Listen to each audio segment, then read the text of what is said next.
Roberto Mitchell Mendoza entered the emergency department at an assistance center on the island 2 days ago with symptoms of high blood pressure and heart disease, which was controlled without any difficulties.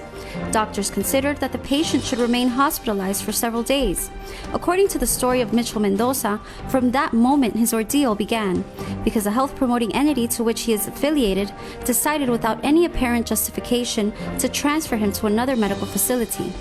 For Mitchell, it is unfair to be transferred when he is starting a treatment, and they have done everything they need to attend his pathology. I do not agree in that. We know the reality of the departmental hospital. There is no valid excuse for me to leave here from the clinic where they are providing all the service. I have all the services, exams, labs that they have done to deal with the problem for which I entered. And then yesterday around 6 in the afternoon, Sanitas sent an intimidating letter telling me that I have to go because they will send me to the hospital.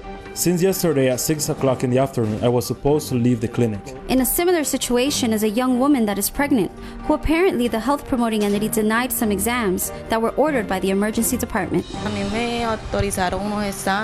They sent me some exams and an electrocardiogram, but they didn't authorize them for me or send me medications or anything. They just sent me for a general appointment. They didn't check me or anything.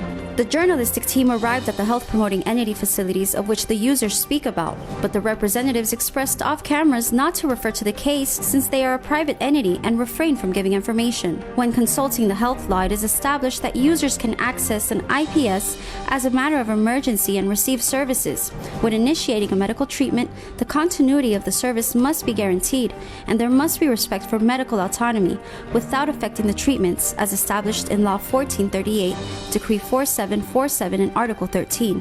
Establishes the request for authorization of services after initial emergency care. If for the provision of services after initial emergency care, the entities responsible for the payment of health services have established a particular authorization as requirement. Once the initial emergency care has been carried out, the health service provider must inform the entity responsible for payment. They need to provide the service whose authorization is required, using the format and following the procedures and terms defined by the Ministry of Social Protection for this purpose.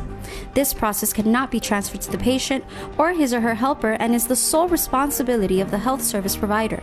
Article 16, Responsive authorization of elective services. The entities responsible for the payment of health services must respond to the user's requests for authorization of both outpatient and hospital elective services within the terms, by the means, and in the format determined by the Ministry of Social Protection.